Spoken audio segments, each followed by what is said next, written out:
La Semana Santa supone para algunas floristerías en la capital el 70% de la facturación anual. Hoy estamos en directo, lo están viendo en una de esas floristerías, concretamente en una en calle Lagunillas, para conocer cómo es el trabajo que se realiza para las hermandades, las cofradías y luego más tarde, ya en Semana Santa, para las procesiones.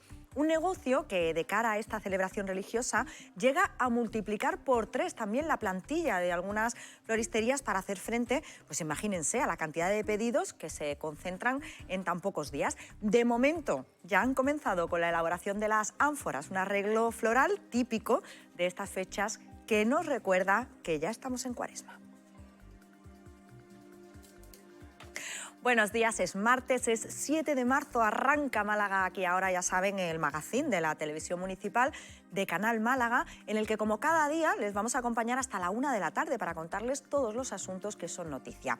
Hoy estamos pendientes de los sectores económicos relacionados con la Semana Santa, concretamente de las floristerías. En la de calle Lagunillas, número 66, está a esta hora nuestra compañera Romina Zace. Buenos días, Romina.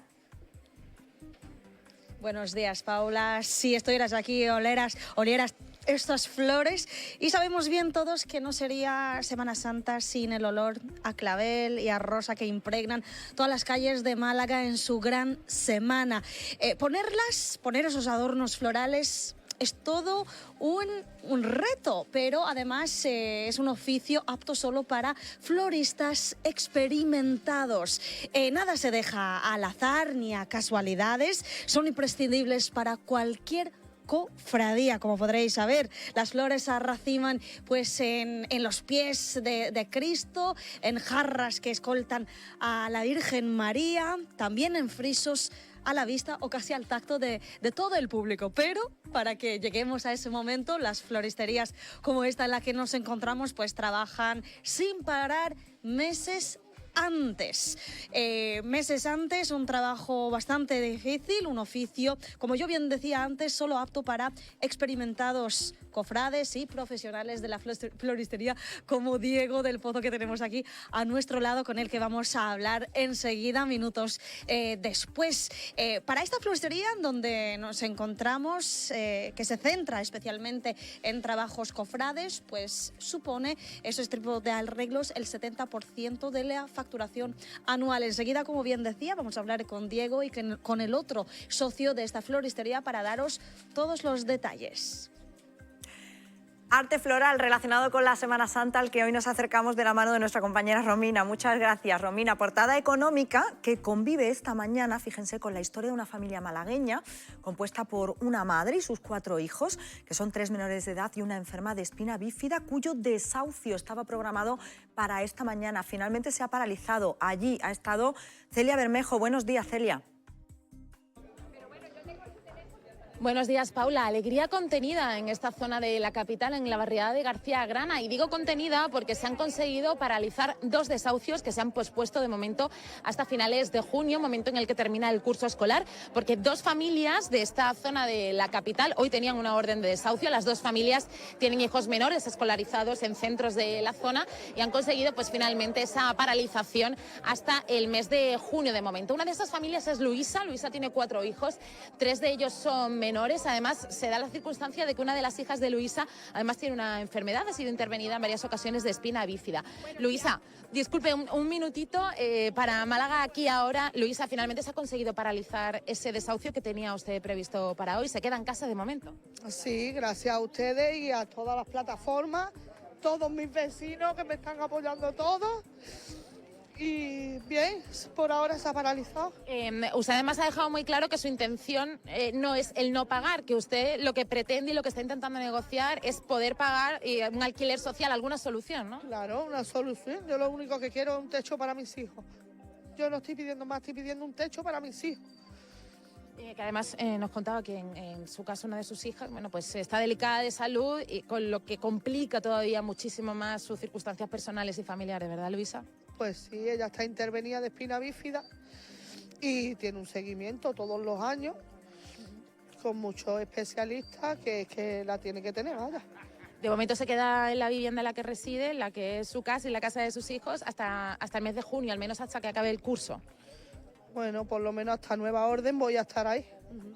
Además ha recibido el apoyo de sus vecinos, de sus vecinas y por eso se emociona, Luis se nos emociona y nos emociona a todos. Sí. Eso, vamos a hacer un arroz ahora mismo para todo el que se quiera apuntar, para todos los vecinos. Que la han apoyado, Luisa, que haya mucha suerte, Luisa. Pues es la situación, Paula, de estos vecinos. Decíamos que se han producido 2 intentos de desahucio en esta zona de la capital. Nos cuentan desde la plataforma de afectados de la hipoteca que son muchos más, llaman desahucios silenciosos. Y esta es la situación, decía, que alegría en esta zona entre los vecinos de Luisa y María José, la otra madre, además madre de 2 hijos menores, embarazada de un tercero, que se han conseguido paralizar estos desahucios de momento hasta que acabe el curso escolar de los niños. Gracias, Celia. Asunto del que vamos a seguir muy pendientes y del que les van a dar todos los detalles nuestros compañeros de informativos, ya saben, a las 2 y a las 6 de la tarde. Y fíjense que esta mañana coincide también este asunto con el de las dificultades que cada vez tienen más familias malagueñas para hacer frente a la factura de la luz. Hoy hablamos con la técnico en bono social de la Unión de Consumidores de Málaga, de la UCE, para que nos cuente qué es el bono social, cómo nos puede beneficiar y si podemos solicitarlo. Será en un ratito y saben también que en Málaga Aquí Ahora, en el magazín de la televisión municipal, dedicamos cada día la última media hora a un tema concreto. Hoy, fíjense, vamos a hablar del incremento de las tendencias de autolesión y suicidio entre los menores de edad, especialmente a partir de los 15 años. Lo hacemos después del terrible suceso de Cataluña, en el que 2 hermanas se lanzaron desde el balcón de su casa. A partir de ahí nos preguntamos qué está pasando con nuestros jóvenes. Hablaremos con profesores, con psicólogos y con una portavoz, en este caso de la Fundación ANAR, que está especializada en atender a menores de edad y que ha elaborado un informe analizando la evolución de estas tendencias de suicidio y autolesión que en los últimos 10 años se han incrementado un 150% entre los jóvenes. Pues son datos que asustan y de los que vamos a hablar, como les digo, a partir de las 12:30 de la mañana. Antes vamos a conocer la labor que desarrollan los logopedas. Ayer celebraron su Día Europeo. Una jornada, fíjense, que centraron en pedir más especialistas en la UCI. Actualmente en los hospitales malagueños hay 4 y hoy nos contarán la importancia de que estos profesionales estén presentes en la UCI.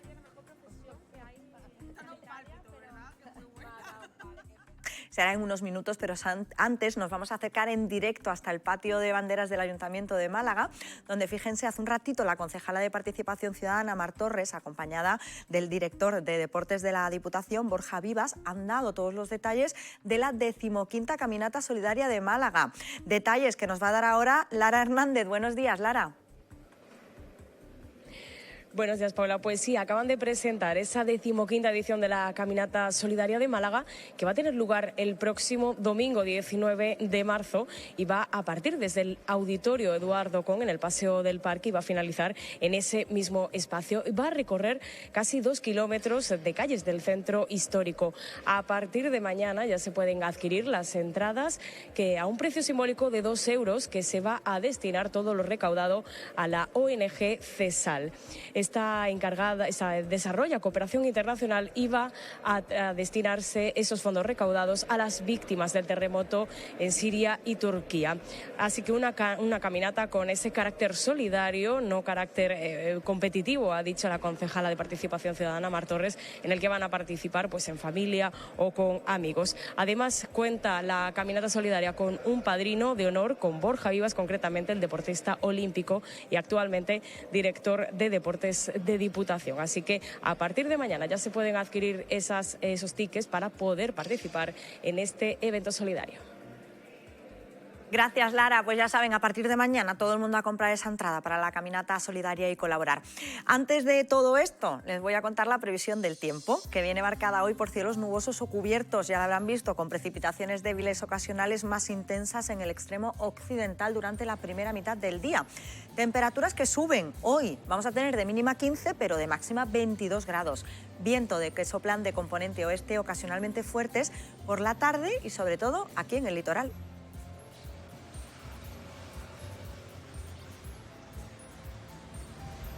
Previsión del tiempo que ya saben, cada día acompañamos también con la circulación por las carreteras de la capital y para ello saludamos a Daniel Cánovas, que se encuentra en el Centro Municipal de Control de Tráfico. Daniel, buenos días. Hola, buenos días. ¿Cómo se circula a esta hora por las carreteras de la capital? Pues en estos momentos el tráfico es fluido en líneas generales, tan solo destacamos niveles más altos de tráfico en el acceso por la avenida Blas Infante y como siempre desde aquí recomendamos el transporte público. Pues muchísimas gracias, Daniel. A vosotros. Tiempo y tráfico que ya saben, cada día nos sirve para abrir la mesa de actualidad y lo primero que hacemos es saludar a nuestros tertulianos de hoy. Francisco Aguilar, Jesús Burgos, bienvenido, buenos días. Buenos días, ¿qué tal? Con ganas de hablar de todos estos asuntos. Los temas me gustan. Especialmente el de la luz, ¿verdad? Todos. Bueno, los conozco bien. En un ratito vamos a hablar del bono social, les vamos a dar todos los detalles, pero les adelantaba yo la portada de este programa, que íbamos a dedicar hoy especialmente parte del programa a los logopedas, a la labor que hacen, y viene sobre todo hilado por la celebración ayer del Día Europeo de la Logopedia. Para ello tenemos con nosotros a Adela Corrales, que es la decana del Colegio Oficial de Logopedas de Andalucía. Bienvenida. Muchas gracias. Adela, ayer, como decía yo, celebrasteis vuestro Día Europeo, además con unas mesas informativas en la zona de Felisaen, en la plaza de Felisaen, si no me equivoco, donde estuvisteis dando información sobre la labor que realizan los logopedas. Cuéntanos un poquito sobre esa actividad, sobre todo, y sobre ese Día Europeo. ¿Por qué se celebra el Día Europeo de la Logopedia? Mira, sí, el día 6 de marzo es desde la Asociación Europea de Habla y de Terapeutas del Habla y del Lenguaje, pues es un poco, se establece el concienciar a la sociedad de la labor profesional que tenemos, porque sí que es cierto que todavía es una profesión joven y aunque durante muchos años se ha ido haciendo, pero no es bien conocida nuestra labor. Siempre somos identificados como los que saben rehabilitar una R, muy enfocado a niños, y en principio nuestra labor es a lo largo de toda la vida. Cualquier usuario en cualquier etapa de la vida nos puede necesitar, desde neonatología hasta geriatría, y son múltiples los trastornos. Entonces un poco es eso, dar a conocer nuestra labor, que además en muchos campos es totalmente desconocida. Este año va enfocada, el eslogan que ha hecho la asociación ESLA es precisamente eso, los cuidados de pacientes críticos en las unidades de críticos, y esa es totalmente desconocida. Claro, ¿cuál es la labor que realizan los logopedas? Porque este año centrabais, como tú decías, en llamar la atención sobre esa labor que se hace y sobre todo en pedir que haya más profesionales logopedas en las UCI. Pero ¿cuál es la labor que tienen los logopedas en la UCI? Exactamente, mira, sobre todo, además eso, como te decía, nosotros podemos estar tanto en ámbito público como privado. En UCIs, hoy por hoy, sí que es cierto que lo que hacemos es mejorar por una parte la rehabilitación del paciente, que la estancia sea menor, favorecer a que sea menor, porque casi todos los pacientes que están en la UCI o tienen dificultades para deglución o para comunicación. Entonces, por el hecho de la intubación, de las maniobras, de haber estado inconscientes de la medicación, entonces todo ello nos conlleva a que estén mejor nutridos, a que no tengan infecciones recurrentes, y todo ello conlleva una mejora de su calidad de vida. ¿Y hay suficientes logopedas a día de hoy en las UCI malagueñas? En Málaga te puedo decir que por desgracia no estamos en ese servicio. En Málaga simplemente en el Sistema Andaluz de Salud hay 4 logopedas y no están, necesitaríamos, en un hospital, no están en cada unidad. Necesitaríamos en las unidades de otorrinolaringología, en neurociencias, en todo. Y no están hoy por hoy en la UCI. A pie de cama, como decimos, no estamos. ¿Cuántos harían falta, Adela? No sé si en el colegio tiene un cálculo de decir, pues mira, en la provincia de Málaga nada más que la sanidad pública, ¿no? Luego está la privada. Muchísimos, porque como te digo, no es lo mismo un logopeda que está especializado en una patología y en una población de edad que en otras. Entonces, no necesariamente es un logopeda para todo el hospital. Como en medicina hay especialidades y necesitaríamos uno por cada especialidad, como mínimo, o 2. Entonces, claro, las listas de espera son cada vez mayores, mucha población recurre, que también estamos en sanidad privada, pero sí que es cierto que no mucha gente se lo puede permitir, entonces ahí estamos. Por eso, reivindicando un poco la mayor presencia, ¿no?, de logopedas en la sanidad. ¿Qué puede suponer el retraso? Vienen las listas de espera, eso retrasa un poco el tratamiento. ¿Y qué puede suponer en algunos casos ese retraso, Adela? Pues obviamente que la rehabilitación sea mucho, vaya más lenta o incluso empeore, ¿no? su calidad de vida del paciente. Entonces ahí tenemos que estar al pie del cañón desde primera hora. Cuanto antes, lo mismo pasa en medicina, todo lo que se detecta primariamente principal y es lo que mejor funciona. No solo en hospitales y también en centros de atención temprana, todo lo que sea detectar cuanto antes e intervenir cuanto antes e incluso prevenir el que pueda haber dificultades, mejora siempre la calidad del usuario, que es un poco nuestro objetivo final, ¿no? Estamos hablando de la vertiente sanitaria, no sé si podríamos llamarla así, también está la vertiente escolar, ¿no? La que a lo mejor sí es más conocida, la labor que realizan los logopedas. No sé, en ese aspecto, en el aspecto escolar, ¿cómo vamos? ¿Hay logopedas? ¿Hay suficientes? No, te diría, nosotros además es un tema un poco controverso en muchas ocasiones porque realmente logopedas en ámbito escolar como tal, a nivel educativo, nosotros no somos docentes. Entonces no estamos en la mayor parte, estamos en algunos colegios privados concertados, pero realmente como del Ministerio de Sanidad, de Educación, perdón, no está contemplada la figura del logopeda, ni siquiera como en los equipos de orientación para valorar, para detectar y para intervenir, sino bueno, pues hay otra figura que es muy importante también, que es el maestro de audición y lenguaje, pero logopedas como tal no estamos, ya te digo, en contadas ocasiones. ¿Y harían falta en ese aspecto? Sí, Adela? como sanitarios también, claro. Son También labores sería necesario. independientes, son labores diferentes, pero es cierto que, claro, cada profesional, pues los equipos de orientación están formados por el psicólogo, pero si la figura y el profesional más especializado en temas de comunicación es el logopeda, deberíamos estar. Lo mismo pasa en sanidad y en educación. Todo lo que sea mejorar y eso, pues detectar exactamente esas dificultades. Claro, no solo también entiendo dificultades a lo mejor relacionadas con el lenguaje, sino también incluso patologías, ¿no? Que se pueden a lo mejor detectar cuando en la infancia más primera y de alguna manera actuar, ¿no? Y poner tratamiento. Exactamente. También. Nosotros los trastornos más comunes son en comunicación, en lenguaje, en audición, en deglución, en funciones orales no verbales. Es un amplio espectro y abanico de patologías, de trastornos que algunas veces son muy conocidos, otras veces para nada y bueno, pues ahí la labor es importante, porque a veces que incluso se compromete la salud. Claro. Porque indudablemente en temas de dificultades de disfagia, que es la dificultad de deglución, hay mucha gente que llega incluso a aspirar los alimentos y puede ocasionar la muerte del paciente, con lo cual no es... No es menor, claro. Decana, yo le quería preguntar, porque cuando tuvimos la pandemia, el COVID, cuando volvimos a las aulas, nuestros pequeños llevaban la mascarilla, los profesores también. Se debatió mucho sobre este asunto, sobre si había retraso o no había retraso en las capacidades, ¿no?, para aprender un poco el lenguaje. No sé ese tema cómo está a día de hoy.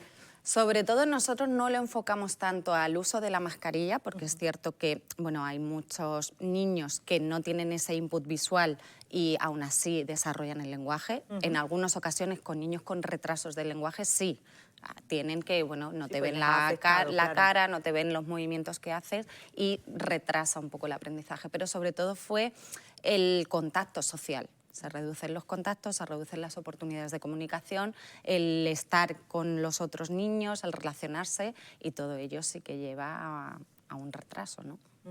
O sea, que sí que se ha ha habido detectado muchas más incidencias. Entre los menores de edad, entiendo, que tenían en ese momento ¿cuántos años? ¿Que tienen ahora cuántos? ¿Hay una franja de edad que se vea especialmente afectada? Sí, sobre todo pues eso, cuando están adquiriendo el lenguaje, pues a partir del año y medio hasta los 6 años. Ha habido muchas más demandas en centros tanto privados como en públicos de demandas por retrasos del lenguaje, de adquisición del lenguaje. Entiendo que en la mayoría de los casos se puede solucionar, ¿no?, con el tratamiento adecuado. Sí, sí. Bueno, pues esa es la buena noticia. Yo quiero incluir a Jesús, a Francisco Aguilar. Jesús se ríe, lo explico yo, Jesús, porque además él conoce muy bien el trabajo que realizan los logopedas en los hospitales y bueno, también que tenía su parte, ¿no?, de reivindicación de la labor que hacéis. Adela. Yo he tenido, nosotros como organización de consumidores hemos puesto el año pasado, en el segundo semestre, notas de prensa, quejas a la administración y toda la historia. Otra cosa porque yo he estado 20 años llevando esta prestación. Esta y toda es la atención en la gestoría de usuario de Carlos Haya. y sé las dificultades que tienen. Pero no me voy a referir en principio a esto mucho. Primero, no están reconocidos como especialistas, están reconocidos como una pata de rehabilitación. Ese es el principal problema que tienen ellos y por qué la administración es muy reacia a esta terapia. Está claro, dices 4 personas en Málaga. Hasta el segundo semestre del año pasado, 1 para los 2 hospitales. Es verdad que la Junta ha hecho un esfuerzo y ha metido 2 en el clínico, y hay 2 en el clínico y 2 en Carlos Haya, pero totalmente insuficiente. Eso va por conciertos externos. Los datos los tengo. Y el año pasado hubo un cambio que no entiendo por qué la Junta de una vez no crea la cartera de servicios real para toda Andalucía y para todos los hospitales. Hay unas diferencias abismales entre hospitales y entre provincias. El clínico hay unas patologías que le ha quitado, Carlos Haya lo sigue dando. La atención temprana, como bien dice, corresponde a educación, pero lo pasa a la Consejería de Salud. Esa lista de espera muere.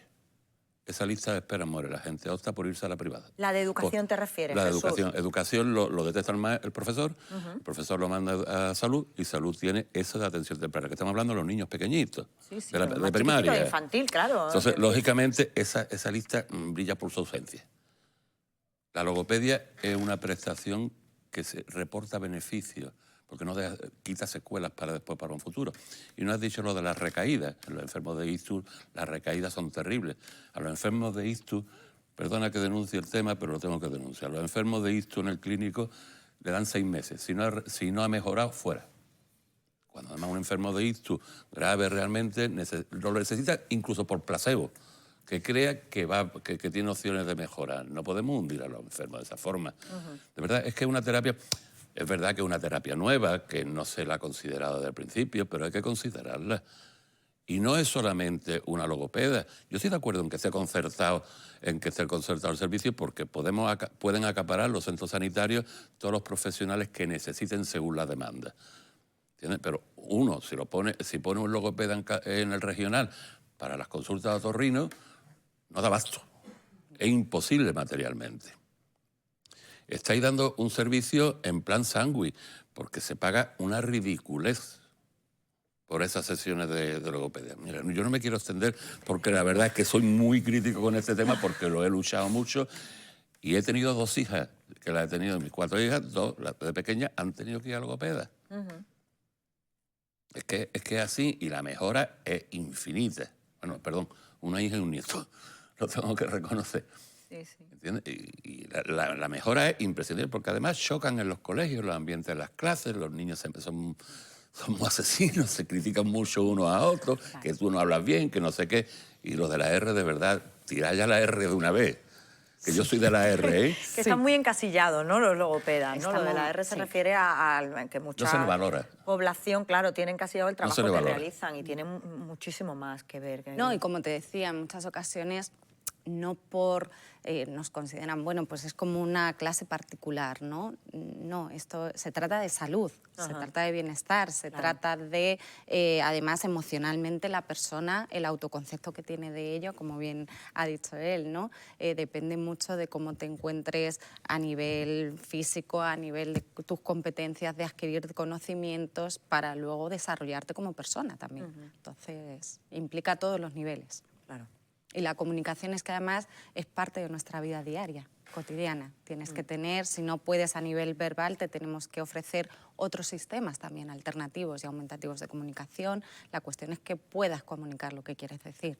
Claro. Que una persona, y lo digo por experiencia propia, que no pronuncie bien la R, por ejemplo, y hablamos de lo más se nota, si no se ha corregido, que se puede corregir fácilmente, por todo lo que yo sé, yo no lo he corregido, pero bueno, lo intento. Lo que hace es que tú mentalmente intentas, cuando quieres hablar y demás, intentas cambiar palabras que tengan R por otras que no la tengan, para evitar el problema. Porque si no, hay veces que dices palabras que no te entienden, porque no la estás pronunciando bien. Eso queda que no te va afectando. Entonces, algo que se entiende como... Me acuerdo que mi hijo pequeño hablaba mal, entonces se le veía como gracioso. ¡Ay, qué gracioso el niño, la media lengua! O sea, se dice, tiene media lengua. Sí, pero llega un momento que eso es un problema para el niño. Se empieza a comunicar. Y como digo, y a mayor. O sea, no solo el problema del niño. Es que si esa persona no se ha curado y no lo hace bien, a mayor va a tener problemas psicológicos. Dependerá de cada persona cómo lo desarrolle, pero quiera que no, te va a notar, te va a marcar. Lo que estamos hablando es un problema de salud. Estamos hablando de un problema estético, ni de que se comuniquen mejor o peor. No, que eso está afectando mentalmente. Las consecuencias que puede tener, claro, a largo plazo también para esos pequeños, ¿no? No, además, nosotros siempre decimos, claro, los papás ante una dificultad, ¿a quién acuden o recurren? A la educadora o al pediatra, ¿no? En muchas ocasiones es lo que decimos. Sí, pero el especialista en comunicación y en saber si eso es una dificultad o no lo es el logopeda, es el profesional especializado en ello. No podemos, nosotros siempre decimos, hay que desterrar esto va a pasar, esto no te preocupes, es muy chiquitito. No, cuanto antes, mejor. Por ejemplo, también tenemos, sobre todo en temas de tartamudez, por ejemplo, les dicen, no, esto pasa, yo estoy especializada también en ello, y no. Cuanto antes se recurra, no son pequeños, cuanto antes se les trate mucho mejor, sobre todo por eso, porque la gente no está concienciada de en qué consiste esa patología. Como él bien dice, si no hay una rehabilitación, además no te desarrollas como persona sana a nivel de normalizar la dificultad que tú tienes, sino que estás siempre evitando situaciones, cambiando, no eres tú, con lo cual eso no puede ser. Claro. Decana, ¿cuál es la principal patología que tratan aquí en Málaga, en Andalucía, relacionada con la infancia? Ya te digo, en principio, en infancia es que es el abanico de 0 a 6 años, por así decirlo, es inmenso. Tenemos desde prematuros... se dan principalmente todas las patologías, ¿no? Se desarrollan las principales patologías relacionadas con el habla, el lenguaje, no entiendo. Desde prematuros que necesitamos a enseñarles por dificultades de succionar simplemente, ayudar a la mamá a darle el pecho, hasta retrasitos de lenguaje, retrasos fonológicos, tartamudez, trastornos del espectro autista que necesitan también. Hay múltiples, luego dificultades de aprendizaje, de la lectura, de la escritura, problemas de voz, son infinitos. En caso de que unos padres detecten que su hijo tiene algún problema, pues que desde el colegio les digan que el hijo puede tener algún problema, ¿cuál es la vía para solucionarlo? Entiendo que la privada, ¿no? Ir a un logopeda privada, porque ahora mismo en la pública no hay... Hay varias vías. Por un lado, sí que es cierto que pueden recurrir a profesionales privados, y si no, tienen que hacer toda la detección mediante lo que he comentado. El pediatra los debe derivar a la unidad de valoración. Antiguamente era la White, ahora le han modificado porque acaba de salir ahora la Ley de Atención Temprana, la nueva, y le han cambiado el nombre, pero estamos en lo mismo. Nosotros en esa unidad tampoco estamos. Como profesional y personal en todas las unidades hay un psicólogo y hay un pediatra. Si ellos ven que esa dificultad es sospechoso de una dificultad y de un tratamiento, lo derivan al centro de atención temprana, si no, no. Entonces, por eso todas esas reivindicaciones son las que un poco estamos trabajando junto con la delegación de Andalucía, junto con la consejería, para que efectivamente estemos presentes ahí. ¿Y cuánto puede tardar hasta que una persona inicia ese trámite, hasta que realmente llega a ese punto en el que se le atiende? Porque hemos dicho que el tiempo hay es importante. Hay listas de espera. Hay listas de espera. Con lo cual, claro, muchos papás, pues en ese tiempo sí que recurren a la privada. ¿Listas de espera de cuánto? De meses puede ser. Y de años. En atención temprana de años. En la especialistas no, los especialistas tienen que atender los gabinetes al que se deriva, porque son concertados, en menos de 15 días. Y se hace, se cumple. Y muy sencillo, de verdad. Los médicos lo detectan, hacen el parte, pasa por la atención, por la gestoría de usuarios y ya lo derivan. Y ellos son los que hacen el informe previo y el informe final. En ese aspecto sí está bastante ¿Y cuáles son esos casos que se atienden en 15 días? Todos. Los que están a través de los centros sanitarios, de la delegación, digo años. De los centros sanitarios son 15 días en todos los hospitales, en todos los hospitales de Málaga y provincia. Bueno, Tenemos esa ventana, por lo menos, a la esperanza. Adela Corrales, decana del Colegio de Logopedas de Andalucía, muchísimas gracias por habernos acompañado esta mañana y por darnos a todos estos vosotros detalles. efectivamente, por darnos la posibilidad de que nos conozcan un poco más. Y ojalá que poquito a poco vayamos consiguiendo esa presencia de los especialistas de los logopedas en los hospitales malagueños, ojalá. Gracias. Nosotros vamos a continuar, y ya lo han visto en el arranque del programa, que hoy estamos muy pendientes de uno de los oficios relacionados con la Semana Santa. Saben que cada semana, desde que comenzó la Cuaresma, les estamos acercando semanalmente a uno de los oficios relacionados con nuestra Semana Santa. Hoy estamos en una de las floristerías que, fíjense, allí el 70% del trabajo de todo el año es justamente relacionado con esta Semana Santa, que, ojo, no es solo durante los 7 días que dura la Semana Santa relacionado con los tronos, es que el trabajo y toda la actividad que tienen relacionada con esa celebración religiosa comienza mucho antes. Pendiente de todo eso, y para contarnos todos los detalles de este arte floral, saludamos a Romina Zace. Romina, hola de nuevo. Hola de nuevo, Paula. Y ojo, un oficio solo apto para floristas experimentadas como Diego del Pozo, que tenemos a nuestro lado. Las floristerías, como sabéis, trabajan de forma intensa en diferentes épocas durante todo el año. Pero la Semana Santa es una industria que muchas floristerías en Málaga pues se centran, porque supone una gran facturación, como es en el caso de esta floristería, que bien decías, el 70% de la facturación anual. Trabajan a contrarreloj, la Semana Santa está a unas pocas semanas, ya habéis empezado meses antes con los diseños. Diego, muy buenos días. Buenos días, ¿qué pasa? Encantado de recibiros. Pues sí, ya estamos a contrarreloj. Faltando casi 4 semanas largas, ya estamos a toda pastilla y vamos, eso, trabajando muchísimo, haciendo muchas pruebas, muchas reuniones, pero bueno, como siempre, gracias a Dios. Diego, ¿qué tienes entre manos? Pues entre manos tenemos lo que es una media jarra para un culto, en tonos morados y con algunas flores muy típicas de estos días, como son las rosas, los iris, y después algunos toques un poquito más modernos, como son las brunias tintadas y alguna flor tropical. ¿Podemos saber a dónde va esta jarra? Para el trío de nuestro Padre Jesús del Rescate, de aquí de la Victoria. Así que estamos ya acabándolo para que mañana lo monten y que comiencen ya sus cultos. De hecho veo varios, veo 4 creo. Hay varios y todavía hay que montar alguna cosilla más. Sí. Estas ya están montadas y sí que hay que montar un friso y alguna cosilla más. Nos gustaría saber, Diego, desde que os hacen el pedido, la propuesta, ¿cómo son los procesos de la elaboración de estos adornos florales? ¿Cómo es la primera fase, la segunda? Pues siempre nosotros nos reunimos con las hermandades, sobre todo con los albaceas, con los jefes de procesión, con quien lleva la procesión a la calle.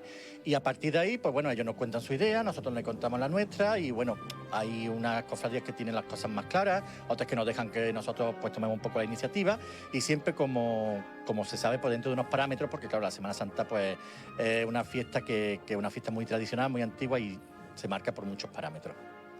No sería una Semana Santa sin el olor a esas rosas y esos claveles. Esto, por supuesto, es fundamental. Yo siempre he pensado que la Semana Santa, además de ser una fiesta cofrade y una fiesta religiosa por excelencia, es una fiesta para los sentidos. El olor de los inciensos, de las flores, la vistosidad de los bordados, la música para el oído. Es una fiesta para los sentidos y dentro de esos sentidos, pues, participan, como no, las flores. ¿En qué te inspiras, Diego, a la hora de diseñar una jarra como esta? Pues bueno, uno ve muchas fotografías, uno ve muchas flores, yo soy muy autodidacta, la verdad, me gusta mucho la innovación, me gusta mucho mezclar colores nuevos. Sí es verdad que en Semana Santa, pues como hemos dicho antes, hay que tener una paleta de colores mucho más marcada, pero sí viendo también lo que la cofradía requiere y en el momento en que lo requiere. No es lo mismo a lo mejor un culto para un corpus, que un culto para una cuaresma, que un culto para un Viernes de Dolores. Llevas la parte técnica, digamos, de esta floristería. ¿Tendencias de este año? ¿Podrías adelantarnos alguna? Pues las tendencias que ya se vienen marcando no este año, sino ya varios años atrás, son mucho variado de flor, muchas flores distintas, más grandes, más pequeñas, y los arreglos pues cada vez más aireados, con más verde, las flores más sueltas, dando más protagonismo a la flor, no esas masas antiguamente de flores que era unicolor, sino más matices, florcitas más grandes, más pequeñas, que hacen un conjunto mucho más elegante, claro. Diego, en esa trayectoria de tantos años trabajando para la Semana Santa, ¿algún trabajo que recuerdes, que tengas un recuerdo especial? A ver, todos los trabajos son especiales. Nosotros pues tenemos la gran suerte de, además de trabajar toda la Semana Santa, trabajamos para la Hermandad de la Patrona, que es nuestra bandera, y después cada trabajo nosotros lo hacemos nuestro y especial, porque creo que el cliente que confía en nosotros merece que nosotros trabajemos de esa manera. Con lo cual todos son especiales y todos para nosotros pues tienen toda la importancia del mundo, claro. No te quiero robar más tiempo, Diego. Muchísimas gracias, mucho ánimo y que te cunda el tiempo. Muy bien, muchas gracias y aquí tenéis vuestra casa. Ya veremos tu trabajo en Semana Santa. Ojalá, muy bien, muchas gracias. Buenos días. Vamos a pasar, Paula, ahora para hablar con la otra cara de esta floristería, que es Fran Segovia, muy buenas. Vamos a hablar ahora de la parte más económica de esta... ¿La parte fea? La parte fea del asunto. Cuéntanos, a pocas semanas de Semana Santa, ¿cómo se viven estos días? Bueno, pues ahora mismo muchas reuniones, muchas firmas, muchas conversaciones telefónicas. Como bien ha comentado antes mi compañero, al final nosotros tenemos que coger y marcar unos presupuestos. Los tiempos van cambiando, los precios van cambiando. Ahora mismo nos encontramos en los momentos que nos encontramos y lógicamente pues las hermandades tienen que tener claro cuánto les va a salir, cuánto les va a costar y cuánto pueden rondar aproximadamente los tonos que van a sacar en Semana Santa. Entonces, bueno, ahora mismo estamos en esa parte más fea en la que estamos con los tiros y aflojas a ver en cuánto se van quedando un poco las cosas. ¿Con cuántas cofradías de Málaga o fuera de Málaga trabajáis? En todo el año estamos en torno a 40 y tantas cofradías. Luego es verdad que hay cofradías en Semana Santa pues que las llevamos para Semana Santa, hay cofradías que no salen a la calle, ¿no? y las llevamos solamente para los cultos, llevamos hermandades de víspera, llevamos hermandades de gloria, de Málaga capital y lógicamente de la provincia, así que bastantes. ¿Vais ahora a contrarreloj? Un trabajo especial que recuerdes. Pues mira, como ya ha comentado mi compañero, para nosotros la patrona siempre es algo, la primera vez que sonamos la patrona para nosotros de poder decir que poníamos las flores a la patrona de Málaga, que además pone el nombre a nuestra floristería, que además pone el nombre a nuestro barrio, entonces para nosotros era algo muy especial. Bueno, nosotros al final hacemos muchos trabajos distintos. Mañana, por ejemplo, el viernes el Vía Crucis oficial de la ciudad de Málaga, ¿no? Que sale la imagen del Nazareno de los Pasos por primera vez, de la Hermandad del Rocío, y nosotros vamos a tener pues la suerte de poder exornarlo en ese Vía Crucis oficial. Pues yo, que soy de la Cofradía del Rocío, para mí es un trabajo al final que me llena de cariño y que al final pues ese poquito que voy a estar con el Señor tranquilo y llevando las flores, pues es algo especial. Además, es un tiempo de meditación. Muchísimas gracias, Fran. Que vaya muy bien. ¿Cuál es la primera procesión que lleva vuestros adornos? Pues una de las que más antiguas tenemos nosotros, la Hermandad de los Dolores del Puerto de la Torre, que sale el Viernes de Dolores por el barrio de allí del puerto, de las hermandades más antiguas que llevamos nosotros y que ha confiado más en nuestro trabajo. Muchísimas gracias. Ahí estaremos, Fran, para ver. Al plato. Muchísimas gracias. Ya te escucha Paula. Pues hemos visto, Paula, la labor de los adornos florales, las flores tan importantes, imprescindibles durante la Semana Santa, que llevan esas calles de Málaga con ese olor imprescindible, olor a rosas y a claveles. Muchísimas gracias a nuestra compañera Romina Zace por acercarnos al arte floral, se lo decía yo, y al sector de las floristerías en la Semana Santa. Otro de los oficios que les hemos contado, hemos entrado en ese oficio del arte floral. Ahí estamos viendo cómo preparan el ánfora, tan característica de la Semana Santa. Nosotros vamos a seguir, continuamos. Y hoy queríamos hablar de la electricidad. Estaba yo mirando y he visto que con respecto al lunes hoy bajaba un 18%. Oye, vamos a tener que hablar de la luz todos los días, porque cada vez que decimos que vamos a hablar del precio de la luz, baja. Así que nada, todos los días un ratito hablamos de la luz, a ver si conseguimos que baje ya el precio. En cualquier caso, fíjense, vamos a preguntarle a Jesús Burgos, que ya saben que es el responsable de la UCE Málaga, sobre el precio de la luz, sobre el mes de febrero, que hemos tenido, ojo, que ha sido un mes carísimo en el que hemos pagado muchísimo por la luz. Es verdad que en marzo ha arrancado un poquito mejor, pero en cualquier caso fíjense, porque los precios nada tienen que ver con los que teníamos hace tiempo y con los que recordábamos.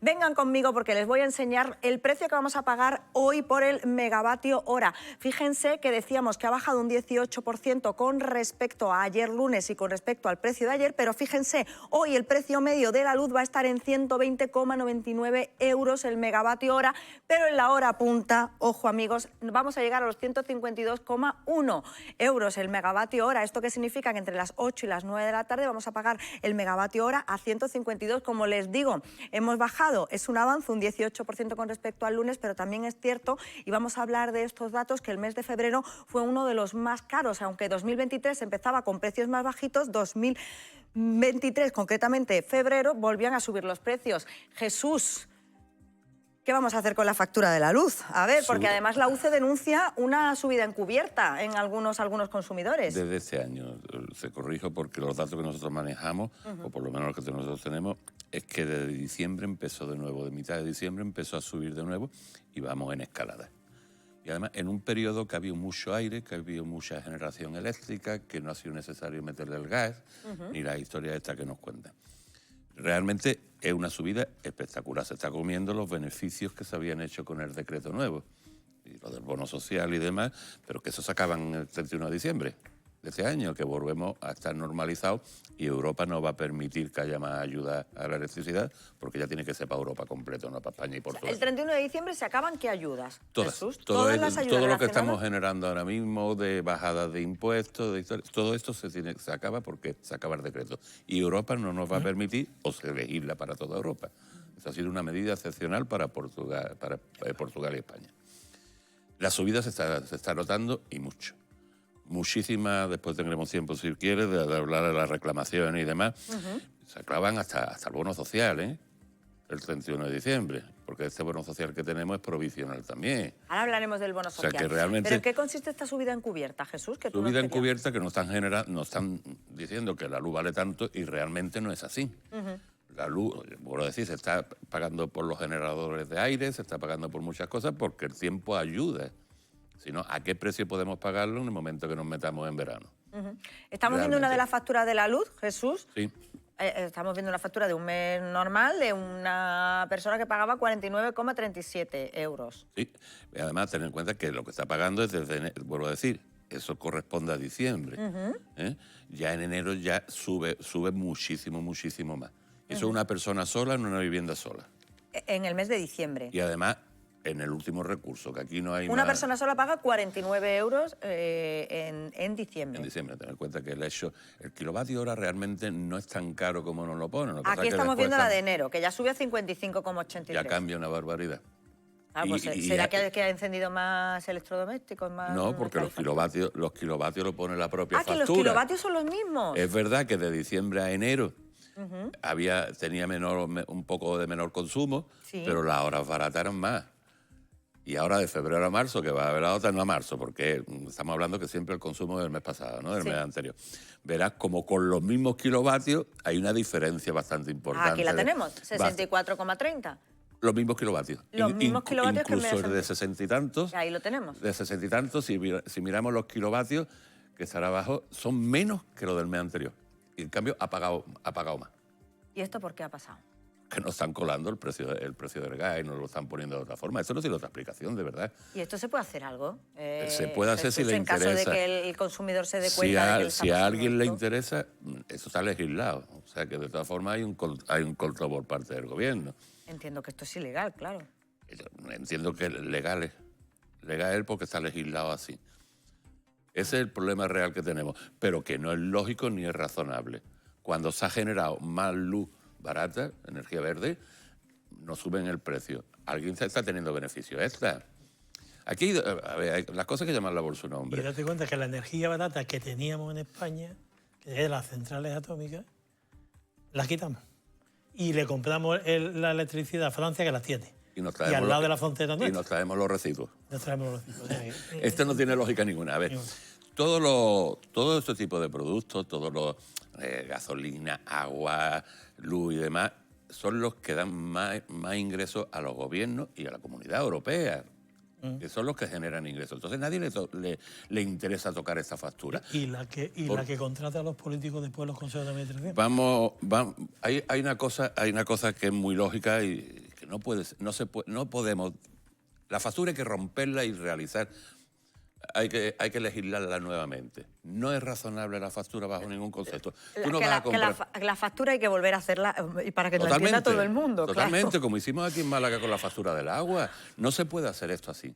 No se puede hacer. Tú no puedes ir a comprar lechuga, patata y carne y pagar la lechuga y la patata al precio de la carne.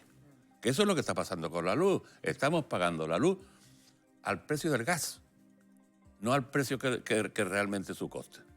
Yo creo que el consumidor pague lo que consuma. La pregunta es, ¿por qué tanta energía verde, tantos aerosoles y tanta energía fotovoltaica? No sirve porque al final lo va a pagar al precio del gas. Entonces, ¿para qué la queremos? Exacto. ¿Quién se está beneficiando de esa diferencia de precios? Eso te lo pregunto Nadie. a ti. No, yo sí sé quién se está beneficiando. ¿Quién se está beneficiando? Por los A consejos ver. de administración llenos de políticos. La eléctrica y los gobiernos. La eléctrica y los gobiernos. La eléctrica, las compañías grandes suministradoras, que son los que están, y los impuestos que se están llevando. Eso es impuestos, no es ¿Por consumo. qué la gasolina, cuando sube el petróleo, sube la gasolina, y cuando baja el petróleo no baja la gasolina? ¿Lo expliquen? Pero eso está oscilando, porque no oscila hacia abajo, no oscila siempre hacia arriba. Con esto está pasando todavía peor, porque esto ya no es solo que oscile o no oscile, esto es que todo te lo están cobrando al precio más caro, el gas. Y dice, vamos a bajar gas, y aunque lo baje, que coste que España es de los países más baratos en proporción con Europa en energía eléctrica. Ojo, que en eso nos estamos beneficiando un poco. Es muy caro con respecto a lo que pagábamos antes, pero con respecto a Europa estamos bastante más bajos de precio. Inglaterra, Francia, Alemania están mucho más altos. Pero es absurdo. Hay una contradicción muy lógica. A ver, en la gasolina y demás nos pueden vender de que es que yo comprar la gasolina cara y demás, pero es que la energía eléctrica no se almacena, es el precio que se genera en el día. Y ese precio no se está generando en el día. No. Ese precio no se está generando en el día. O sea, nos están colando el precio el día anterior. Además, es que, a ver, yo recibo todos los medios, está puesto en las redes. A las 8 de la tarde tenemos el precio de la luz de mañana. ¿Por qué está subiendo cuando sabemos que lo estamos generando por aire? ¿Por qué está subiendo? Eso no tiene ya respuesta ninguna, ¿eh? Pues en este contexto, una de las herramientas que de momento tenemos es el bono social. Ya saben que se pueden beneficiar, pero en cualquier caso, para explicarles, por si todavía no lo conocen y a lo mejor pueden ser beneficiarios de este descuento en la factura de la electricidad, saludamos a esta hora a Alessandra Cruz. Ella es técnico especializada justamente en el bono social de la Unión de Consumidores de Málaga, de UCE Málaga. Bienvenida, Alessandra. Buenas tardes. Gracias. Buenas tardes. ¿Qué es el bono social? Pues mira, el bono social de la electricidad en este caso es una medida regulada por el Gobierno para proteger precisamente a los consumidores más vulnerables y que tienen dificultades económicas. Se realizaría a través de un formulario que disponen en la mayoría de las comercializadoras del mercado regulado y, por supuesto, a través de su propia página web. También es importante conocer que es necesario renovarlo cada 2 años, no bastando con que se lo reconozcan solo una vez al consumidor, en este caso. Y precisamente también es importante conocer que para que lo concedan se deben cumplir pues, una serie de requisitos generales y otros específicos de cada categoría. Por ejemplo, los requisitos Eso te iba a generales, preguntar, Alessandra. ¿Cuáles son las personas, quiénes se pueden beneficiar para que los que nos estén viendo y digan, oye, pues yo a lo mejor me puedo beneficiar, puedo solicitar este bono social? ¿Quiénes son las personas que se pueden beneficiar? Pues en este caso, el suministro primero debe estar destinado a la residencia habitual del titular y, por otro lado, que el suministro esté acogido al PVPC, que es el precio voluntario del pequeño consumidor. Eso vienen a ser los requisitos generales. Luego, aparte, tenemos 3 categorías de clientes vulnerables. Si bien la primera viene a ser el consumidor solo vulnerable, que pasaría de tener descuento del 25% hasta el 65% a lo largo de todo este año 2023, reuniendo al mismo tiempo otros requisitos que vienen a ser un límite de renta estipulado, familia numerosa, ser pensionista y ser beneficiario de ingreso mínimo vital. Pero es suficiente con que tenga uno de estos requisitos, no hace falta que sea. Por otro lado, también tenemos el consumidor vulnerable severo, que viene a pasar de ser un 40% de descuento hasta el 80% a lo largo de este año también 2023. Y lo mismo, también que sea una renta estipulada, tener familia numerosa, ser pensionista o bien ser beneficiario del ingreso mínimo vital. Y por tercero, bueno, el consumidor en riesgo de exclusión social. También tiene que ser atendido por los servicios sociales de una administración pública y que ésta a su vez financie al menos el 50% del importe de su factura a PVPC. Por último, y no menos importante, tenemos también con carácter temporal, solo durante este año 2023, por ahora, los hogares afectados por la crisis energética, con un 40% de descuento si cumplen los requisitos de renta estipulados. Bueno, pues yo creo que ha quedado bastante claro. No sé si las cifras las tiene Alessandra, las tiene Jesús, sobre las solicitudes respecto a este bono social. No sé si tenemos cifras, Jesús. No las gestionamos nosotros, tiene que ser cada uno con su propio... Con el O sea, que que no las puede, suministre la que luz. no las puede Pero gestionar. son, Directamente tiene que ser la persona, sí, ¿no? pero La que... se hace... Es fácil, ¿eh? Ujú. Se hace directamente. Otra cosa es lo que te da de un par de meses en recibirlo. Pero el bono social se lo gestionan directamente y fácil. Ujú. No están poniendo... En esta segunda parte, ya desde el decreto para acá, se ha simplificado muchísimo los trámites. Reuniendo las condiciones, sí. Se lo hacen rápido. Tenemos que ponernos en contacto con nuestra compañía, entiendo Nuestra propia yo, ¿no? compañía Si se lo nos lo decimos a nuestra gestiona compañía directamente. Nos y ella pide lo los datos y gestiona. lo gestiona. Bueno, pues mira, Está bastante simplificado. por lo menos en este está caso. funcionando. Sí, ahora mismo está funcionando. No están funcionando otras cosas de la energía eléctrica, pero es tan concreto, sí. Ujú.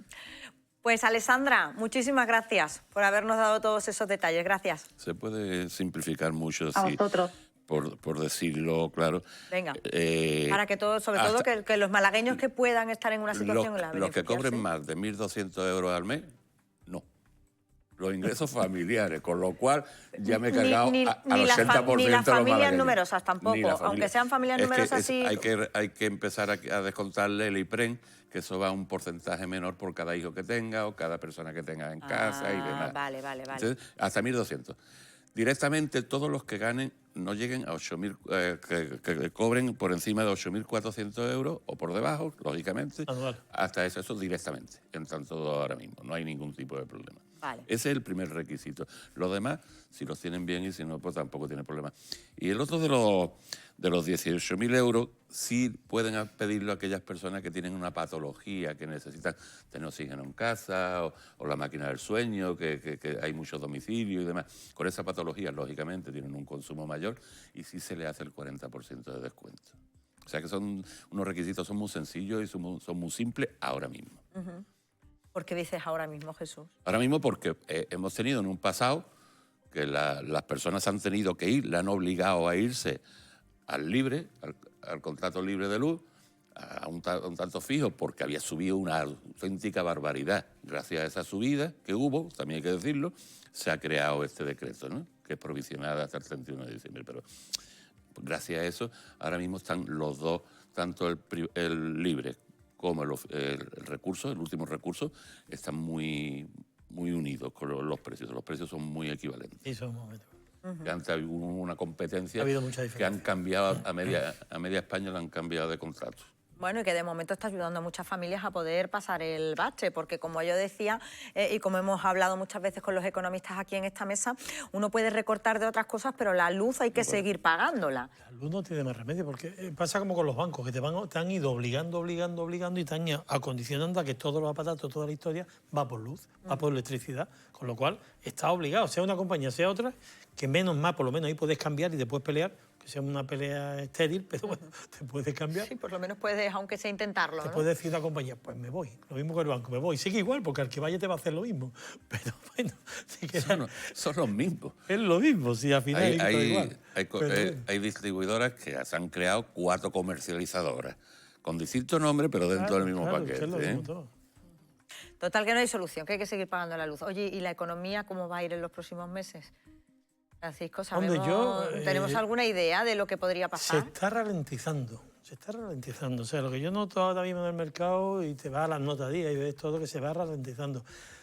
Yo creo que no va mal, no está mal. Dentro de lo que nos está cayendo, de todo el problema que hay mundial, globalizado, yo creo que estamos relativamente bien en España y bien. Ahora, quieras que no, tanto el miedo al consumo está haciendo que la familia ahorre, no gaste, con lo cual se empieza a acortar el consumo. El consumo es el motor del crecimiento y de la economía. En el momento que no gastes, que no inviertas, que no compres casa o... Si se para el consumo... Se para todo, se va parando todo. El problema que tenemos con los coches es uno de los motores económicos más fuertes, que es más multiplicadores de riqueza. Y se están parando. Con el invento ese del coche eléctrico, que ahora por narices el coche eléctrico, empezaron cargándose el diésel, con toda la gama de coches diésel que hay circulando, ahora se carga el coche eléctrico, con lo cual el señor que se quiere comprar un coche dice, bueno, ¿y ahora qué hago? Un coche eléctrico, si no hay dónde enchufar, ¿dónde enchufo? Si encima la energía eléctrica me está subiendo muchísimo, ¿qué ahorro voy a tener? porque cuando empieza el coche eléctrico es muy barata la energía eléctrica, con lo cual dice, bueno, me ahorro. Pero si es que ahora no es así, es que ahora mismo la energía eléctrica está subiendo.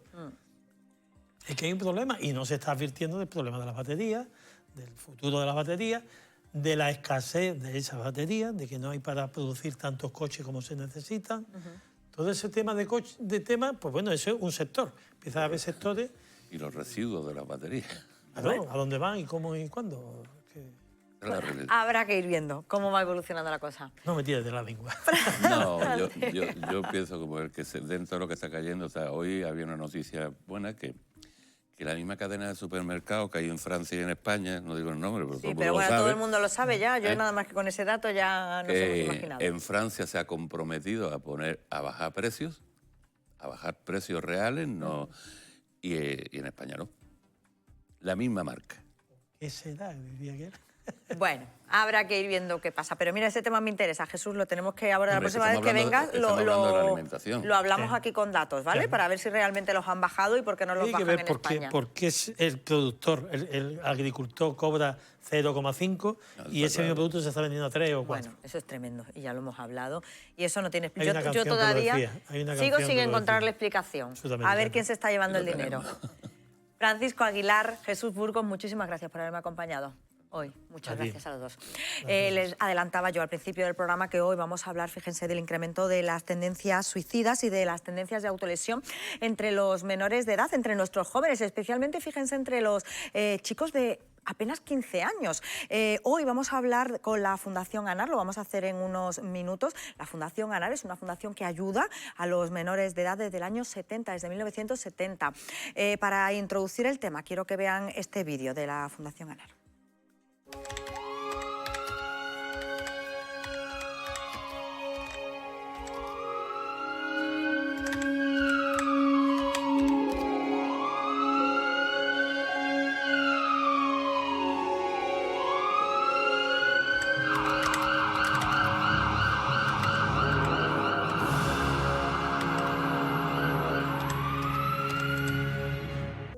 Sí, la verdad que soy muy feliz.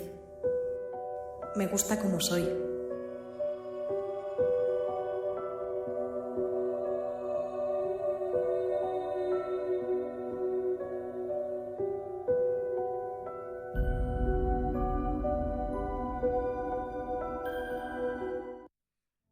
Fundación ANAR, a la que vamos a saludar en un minutito, a la portavoz, pero antes me van a permitir que salude a las invitadas de hoy. Tenemos con nosotros a Elena García, ella es responsable de comunicación de AMPE. Ya saben, la asociación de sindicato que representa a los profesores en Málaga. Bienvenida, Elena. Gracias. Y tenemos también a Eva Cabra, ella es vicedecana del Colegio de Psicólogos de Andalucía Oriental. Bienvenida, Eva. Muchísimas gracias, Paula, por la invitación y por tenernos aquí presentes. Es un lujo para nosotros tener esta mesa. Cuando nos planteábamos, fíjense, cuando vimos las noticias, la noticia terrible, suceso de hace algunos días, de esas dos hermanas que se habían lanzado desde un balcón, nos planteamos que no era el único. Vemos en las últimas semanas, en los últimos meses, muchos titulares relacionados con este tipo de conductas en los menores de edad y pensábamos que lo importante era tener, por una parte, a los profesores, que son los que están todo el día con nuestros hijos, y también a los psicólogos para ver si ellos están notando esas tendencias que desde los medios de comunicación sí que estamos viendo. Eva. Bueno, por desgracia, estamos viendo un aumento muy considerable de lo que son las tendencias y los intentos de suicidio. Es verdad que tras la pandemia, cosa que hay que reforzar mucho, ha aumentado. Y es verdad que también los medios de información cada vez se hacen más eco de todo este tipo de sucesos, cosa que tampoco creo que sea lo más adecuado muchas veces, siempre que se informe bien y se sea objetivo. Porque muchas veces la información que reciben nuestros adolescentes incluso les llega a confundir. Pero sí es verdad que es un problema que estamos viendo cada vez más en las consultas y que sobre todo los que trabajamos con centros y con institutos nos hacen llegar los docentes que están sobrepasados con la situación y que no cuentan con las herramientas suficientes para gestionar este tipo de conflictos. Claro, Elena, porque a la par, ¿no?, que veíamos este tipo de noticias, veíamos también claustros de profesores que directamente acudían a los medios de comunicación a pedir ayuda y decían, es que esto está pasando y nosotros no tenemos medios para hacer frente, para poder darle una solución a este problema. Efectivamente. efectivamente, por desgracia en los centros educativos nos vemos desbordados por el aumento de la ratio.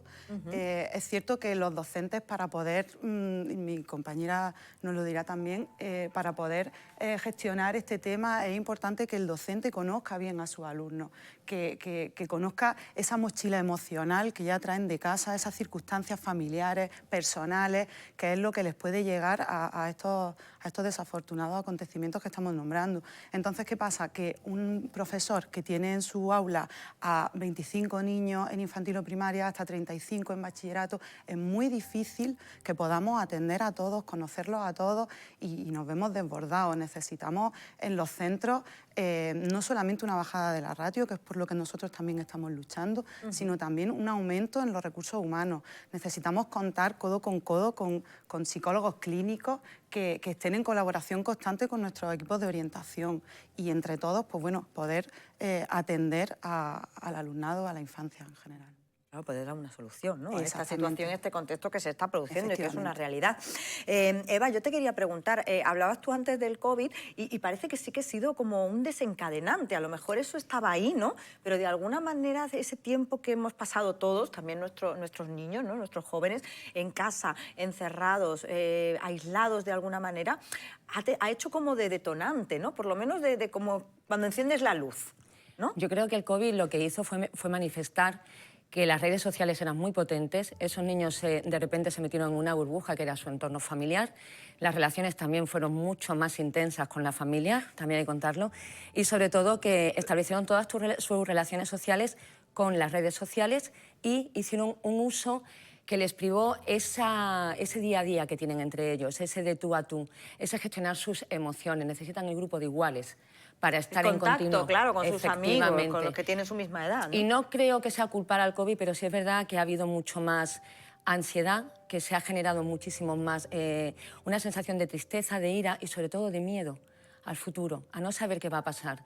Vivimos ahora mismo con una generación de adolescentes que no ven más allá del día a día, que no saben tolerar las frustraciones y que además nos encontramos con una sociedad, soy madre, pero que los padres y las madres dan una sobreprotección brutal a sus hijos. No le damos herramientas para gestionar su frustración y su ira muchas veces. Y creo que eso ha tenido un desencadenante. Claro, y ahí podríamos tener algunas de las razones, ¿no? que pueden explicar también la actitud, ¿no? que están teniendo nuestros jóvenes, ¿no? Hombre, al no saber cómo gestionar esas emociones, esa ira, esa frustración, empiezan con las autolesiones, empiezan a reclamar esa atención que a lo mejor en el colegio denota una primera señal, pero luego es verdad que los padres y las madres, por nuestro ritmo, por la sociedad actual, a lo mejor no queremos darle tanta importancia o consideramos que es un mal momento de nuestro hijo. Además, la adolescencia infantil y primaria es súper importante, pero la adolescencia es un adolescente.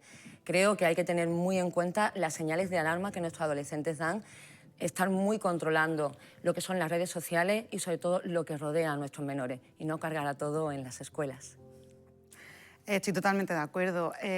Creo también que no debemos echar toda la culpa al COVID. Yo creo que el COVID ha sido la muestra de que realmente no existían herramientas. También estamos viendo los docentes cómo cada vez vienen los alumnos con menos tolerancia a la frustración. Tenemos niños que en educación infantil no saben tolerar ni perder al pilla-pilla. O sea, imaginaros lo que eso conlleva luego a que parece anecdótico, pero claro, es un ejemplo de cómo se está evolucionando ese niño, ¿no? Y cómo puede llegar a ser un adolescente que no sepa gestionar, ¿no? En un momento determinado el que algo le salga mal. Una cosa como tan sencilla como eso, ¿no? Como perder al pilla-pilla. Las escuelas son fundamentales para la labor de prevención, que es muy importante en este caso. Entonces, claro, también tiene que haber un trabajo previo por parte de la familia, porque esa tolerancia a la frustración tenemos que también trabajarla en la familia, evitar el exceso de sobreprotección. Muchas veces entiendo que esa sobreprotección también viene dada por el ritmo de vida que llevamos. Tampoco vamos a culpabilizar todo a los padres, muchas veces por desconocimiento, otras veces por falta de tiempo. Hacemos nosotros las cosas a nuestros hijos en vez de que las hagan por ellos mismos. Y una de las causas, esa tolerancia a la frustración, no tienen tolerancia a la frustración, pero es que tampoco pueden luego tolerar esos fracasos. Al principio en educación infantil, baja tolerancia a la frustración, se va desarrollando en primaria, en secundaria, con los adolescentes, en no tolerar cualquier tipo de fracaso caso académico, personal. Entonces, ahí puede estar también uno de los orígenes o de las causas de las tentativas de suicidio o de llegar a consumarlo. Hacía referencia, Eva, hace unos minutos al incremento de jóvenes que acuden a la consulta justamente con este tipo de conducta, sobre todo de autolesiones. Eva. Cada vez ha aumentado más, además, a edades más tempranas. Estamos viendo ya pues unos adolescentes de entre 10 y 12 años que ya vienen con esas autolesiones. Sí, 10 años son niños, con una frustración, ya porque no es la preadolescencia también está incorporando muchos elementos y cuando llevan ansiedad o están sufriendo algo de acoso, digo algo porque no todo es acoso, no todo es ciberacoso, y también los niños somatizan mucho y muy profundamente lo que le dan los iguales y lo que le transmitimos. Entonces, como ella bien dice, o sea, hay que culpabilizar a nadie, esto es un trabajo de todos. O sea, si la escuela es prevención, lo de los padres es trabajo e intervención, porque yo creo que los padres y las madres necesitan herramientas también para entender a sus hijos, y por supuesto desde la salud mental los psicólogos y las psicólogas tenemos también que trabajar, sumar en lo que hemos hablado la compañera y yo, porque creo que todos estamos muy relacionados para el bienestar de nuestros adolescentes y su salud mental. ¿Y se están poniendo los medios necesarios en marcha? Es decir, ¿estamos tomando medidas? se ríen las dos. Bueno, yo creo que hay muy buena actitud. Se están haciendo protocolos de actuación y de intervención. Eso iba a preguntar, ¿existen protocolos y se ponen en marcha cuando se produce una situación como esta? Porque hablábamos de la ratio, cuando uno tiene 30, 35 alumnos, claro, a lo mejor es que ni se da cuenta o no tiene ni tiempo, ¿no? Ya con dar la materia y poder cumplir, ¿no?, con los pasos, a lo mejor ya tiene más que de sobra un profesor, un educador. Sí, el problema ya no está solamente en los protocolos, incluso en la legislación educativa. El papel lo soporta todo, por desgracia, pero eso tiene que estar respaldado y amparado por equipos humanos, de personas. Como estamos comentando, tenemos que hacer equipo, tanto la labor familiar, que es muy importante y que no se puede dejar atrás, como la labor docente, y esa labor docente estar apoyada también por un equipo de especialistas, psicólogos clínicos, que no solamente haya que derivar desde los centros, sino que trabajen con nosotros codo con codo. Y si es en el mismo centro, mejor. Pues hablando de conducta suicida y salud mental en nuestros jóvenes, fíjense que la Fundación ANAR, se lo contaba yo hace un ratito, ha elaborado un informe, lo publicaba hace pocas semanas, en el que hacía un análisis de la evolución justamente de estas conductas suicidas y de la salud mental de nuestros jóvenes en los últimos 10 años. Para conocer las conclusiones de este informe vamos a saludar a esta hora, cuando son las 12:36, a Diana Díaz, que es directora de las líneas de ayudas de ANAR. Bienvenida, Diana. Buenos días, buenas tardes ya. Hola, ¿qué tal? Encantada de estar con ustedes. ¿Cuáles son las conclusiones de este informe? Bueno, pues efectivamente son datos de los últimos 10 años. Cuando hablamos de conducta suicida, desde las líneas de ayuda de ANAR, desde el año 2012 hasta los primeros 6 meses del 2022, que es donde recoge el estudio, hemos atendido casi 600.000 peticiones de ayuda y un total de 9.637 casos, que cada caso es un niño, una niña, un adolescente que presentaba riesgo de conducta suicida. Entonces, bueno, nos preocupa el incremento en esos 10 años. Para que ustedes se hagan cifras, en el 2012, que es donde arranca el estudio, apenas atendimos 35 casos de conducta suicida, que son muchos, pero son 35 casos. Y en los primeros 6 meses del 2022 estamos hablando de 906 casos, ¿no? Entonces ha habido un incremento en nuestras líneas de ayuda de un 26% en lo que se refiere a los intentos de suicidio. En muchos de los casos, en el 68%, incluso nos han llamado cuando estaban iniciando ese intento de suicidio. Y bueno, pues hemos retratado un poco los perfiles, aunque sabemos que es un fenómeno multifactorial y multicausal, no hay una sola causa, pero sí que es verdad que sabemos que hay situaciones de riesgo, por ejemplo, motivos asociados, como pueden ser en las situaciones de violencia ejercida hacia menores de edad en cualquiera de sus formas. Ahí destacamos muchísimo el estar sufriendo situaciones de maltrato físico, psicológico constantemente, ser víctima de abuso sexual y ser víctima de violencia de género es lo que más se ha relacionado con esta conducta suicida, y también los problemas previos que presentaban los menores de edad con temas de salud mental que todavía no han sido elaborados, como son autolesiones previas o situaciones que tienen que ver con síntomas depresivos, ansiedad o trastornos de la conducta alimentaria. Hay edades de mucho riesgo, como son de 13 a 17 años, énfasis en los 15 años de media.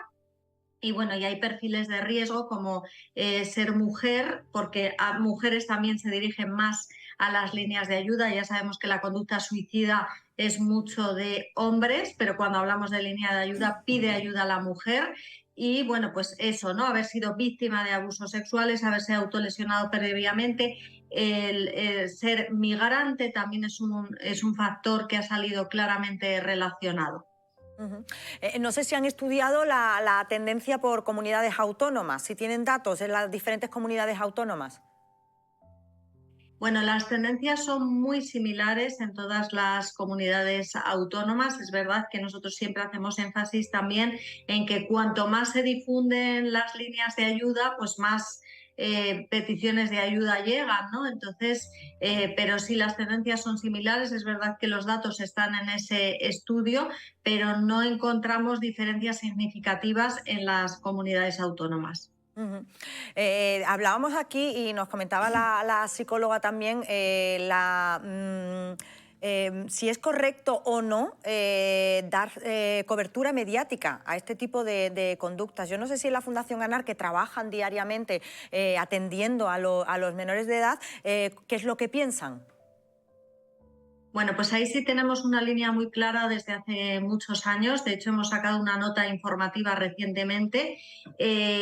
Sabemos que es un fenómeno absolutamente tabú, la conducta suicida, y es bueno hablar de que esto puede suceder para que todos prestemos atención a las señales de riesgo, los padres, las madres, los educadores estemos al tanto de la situación, la sociedad, ¿no? Sepa que hay situaciones de salud mental o de violencia que a veces están relacionados con la conducta suicida que podemos evitar, pero sí que el llamamiento es jamás hablar de procedimientos, es decir, el cómo se haga es fundamental, y ahí el papel de los medios de comunicación es crucial para dar un mensaje de ayuda. Existe ayuda, se puede prevenir la situación, vamos a encontrar los canales, vamos a hablar de conductas de riesgo, vamos a hablar de estadísticas serias para saber lo que está pasando, pero jamás de procedimientos de justificación, porque eso es lo que al final produce lo que se llama el efecto llamada, el efecto Werder, ¿no? Y queremos evitar precisamente eso, y eso es lo que les está pasando, de hecho, a los adolescentes, que a través de la tecnología encuentran toda esa inspiración, esa información de otros adolescentes que les dan información precisamente de procedimientos, métodos, justifican por qué hay que utilizar, por ejemplo, las autolesiones, o por qué hay que pensar en el suicidio como una solución a sus problemas, ¿no? Entonces, el cómo se haga es lo que va a marcar la diferencia. Diana, para aquellos padres que nos estén viendo, que tengan hijos adolescentes, ¿cuáles son los síntomas que podemos, con lo que detectar, ¿no? Que podemos tener un hijo pues que esté en una situación como esta, y sobre todo, ¿qué podemos hacer en caso de que lo detectemos? Bueno, pues para eso estamos desde las líneas de ayuda de ANAR también, para poder asesorar, ¿no?, a todos los padres, madres, familiares que en un momento dado se encuentren confundidos. Nos pueden llamar a las líneas de ayuda de ANAR, pero vamos a indicar un cambio brusco en el comportamiento o en el estado de ánimo puede marcar cualquier problemática que puede tener un menor de edad. También va a impactar el rendimiento escolar.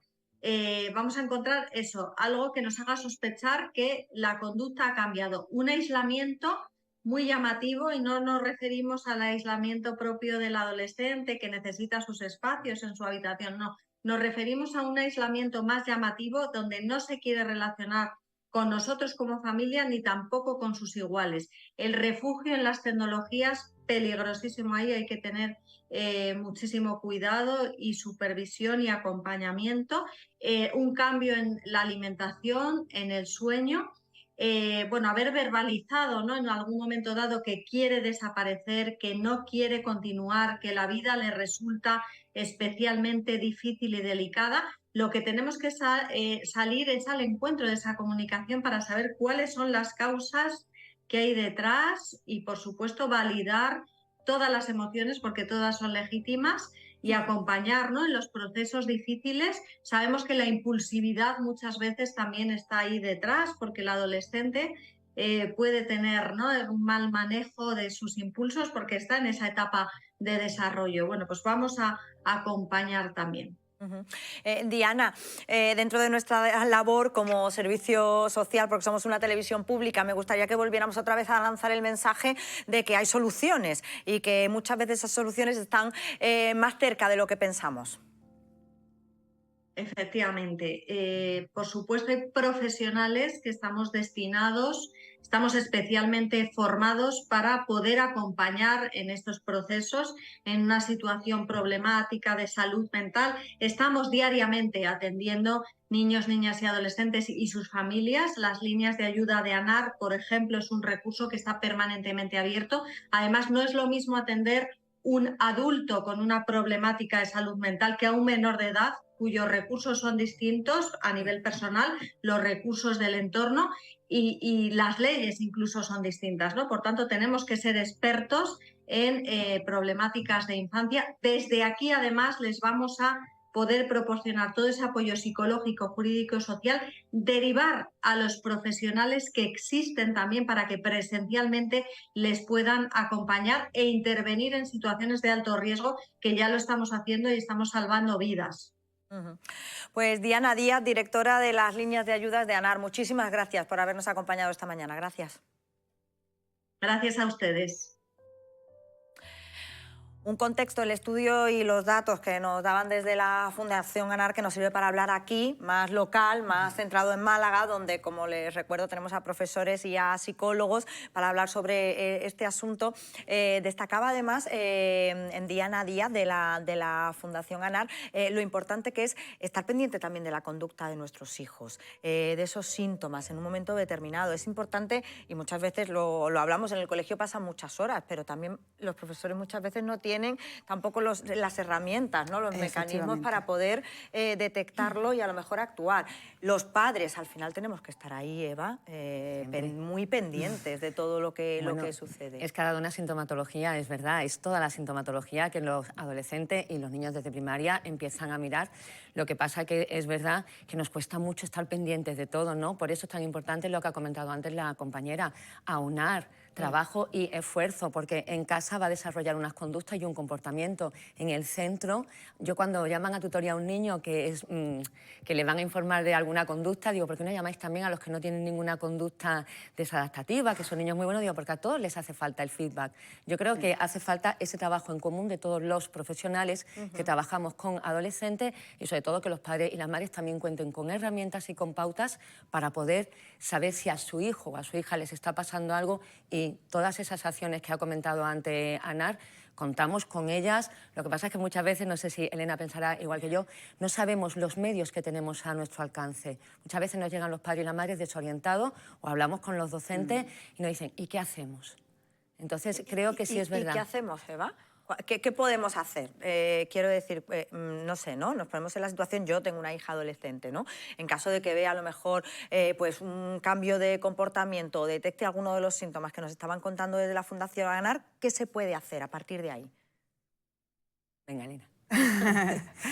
Pues desde el punto de vista educativo, nuestra labor es básicamente de prevención. Cuando se detecta algún caso, lo mejor es derivarlo a los profesionales oportunos y trabajar, como estamos diciendo, es decir, entre se avisa todos. A los padres, entiendo, Elena. Efectivamente. Nos ponemos en contacto con los padres, se avisa. En un primer momento se pone en contacto con los padres. Ese contacto, de todas formas, no es un contacto puntual cuando sucede algo. Lo suyo, como nos decía también la compañera, es que ese contacto contacto SD con todos los padres, no solamente porque exista una problemática, y que haya un feedback en cuanto a cómo es el niño en casa, cómo es el niño en el centro educativo, porque también tenemos que dar las mismas herramientas. No podemos decirle al niño una cosa en el centro educativo y otra cosa diferente en casa. Entonces tenemos que ponernos de acuerdo, sobre todo porque tenemos que dar herramientas para poder afrontar cualquier tipo de emociones. No podemos intentar al niño apartarlo, digamos, de emociones que le pueden resultar más incómodas, como puede ser la tristeza, la ira, la aversión. Tienen que tener las estrategias para poder canalizar esas emociones, gestionarlas y hacer frente para prevenir cuando suceda algo. Cuando sucede algo, desde el centro educativo ya hay que informar a la familia con la que previamente hemos estado en contacto, como digo, y también derivarlo a casos de a salud mental, a psicólogos o a los profesionales oportunos. Por eso digo que sería muy significativo y sería muy positivo contar con más dotación humana en ese sentido y que tener a los profesionales en el centro. Porque, claro, incorporar a más psicólogos, efectivamente, a lo mejor, ¿no? A los que se pudiera derivar dentro del mismo centro escolar, ¿no? En caso de que se detecte algún tipo de conducta así, Eva. Vamos, de eso estoy totalmente de acuerdo con ella. Es fundamental la prevención. Vamos, desde el inicio, a trabajar la inteligencia emocional de nuestros jóvenes y, sobre todo, como ella ha dicho, se están llevando a cabo los protocolos de actuación y se ha creado la figura del coordinador de bienestar, que estamos empezando en Andalucía, sí se ha instaurado y se ha implementado para formar a aquellos mediadores que quieran estar capacitados, y creo que es muy importante saber que estamos avanzando y que es verdad que necesitamos esa ayuda del profesional, pero también los docentes necesitan ayudas, herramientas y que se les forme en competencias, porque es verdad que son nuestros mejores profesionales, acompañan a nuestros hijos desde los 3 hasta los 17 años y creo que muchas veces no tienen las suficientes herramientas para poder gestionar y para poder afrontar tanto los problemas conductuales como emocionales. Y como dice la compañera, empezar en infantil y primaria es fundamental. Elena, ¿estáis viendo ese incremento de tendencia suicida, de tendencia a autolesión en los jóvenes, los profesores malagueños?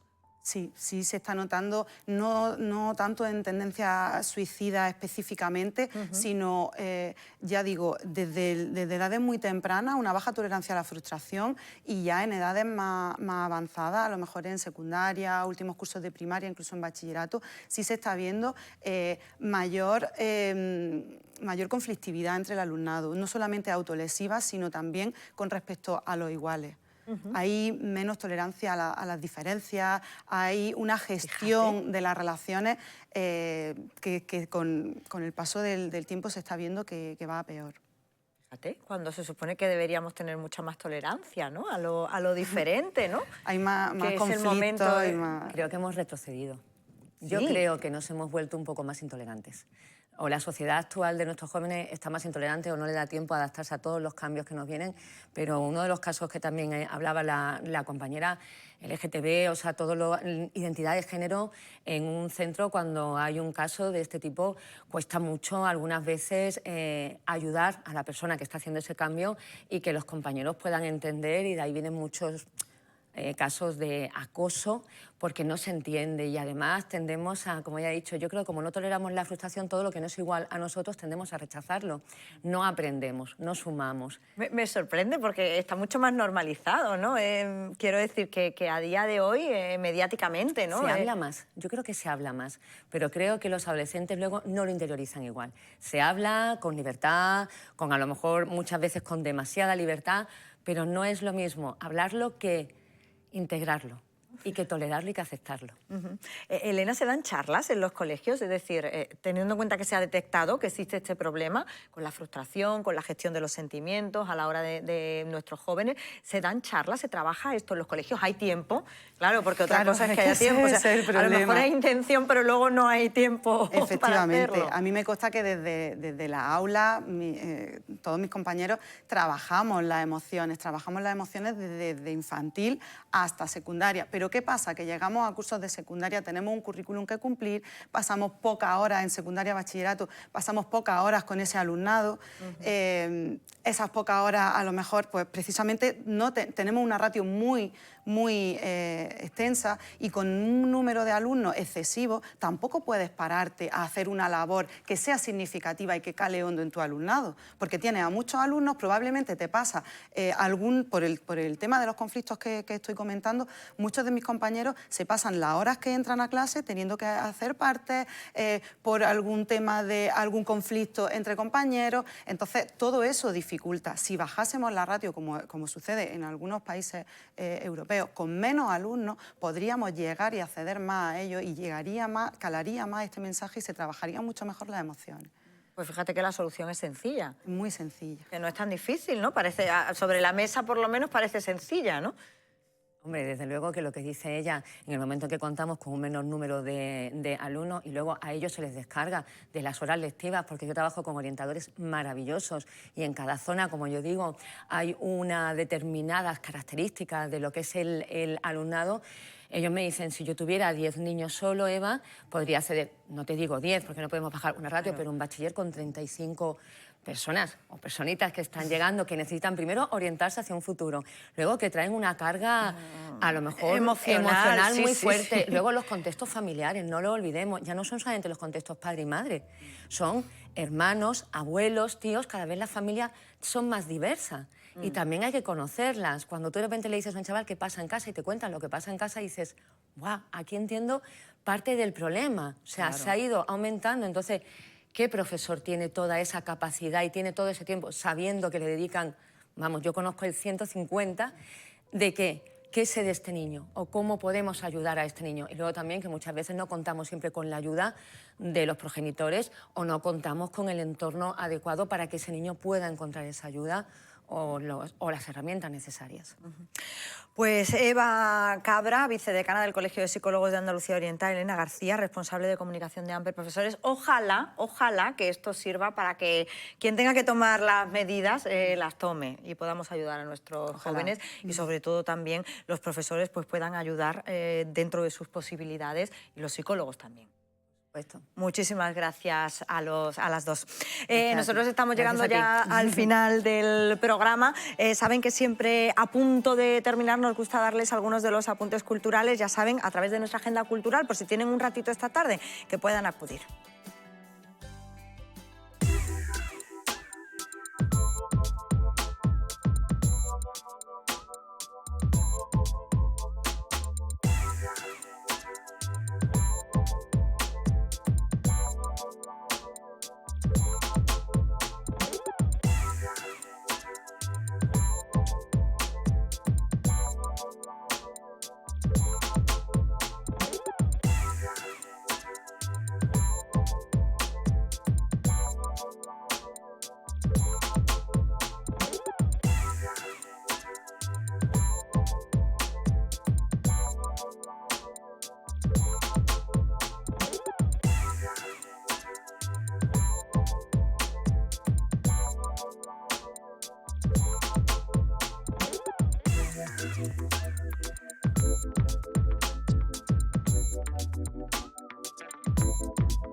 Agenda cultural que nos sirve para llegar al final. Hoy nos despedimos con André Rieu. Él, el violinista, va a ser el protagonista el sábado en el Palacio de los Deportes José María Martín Carpena.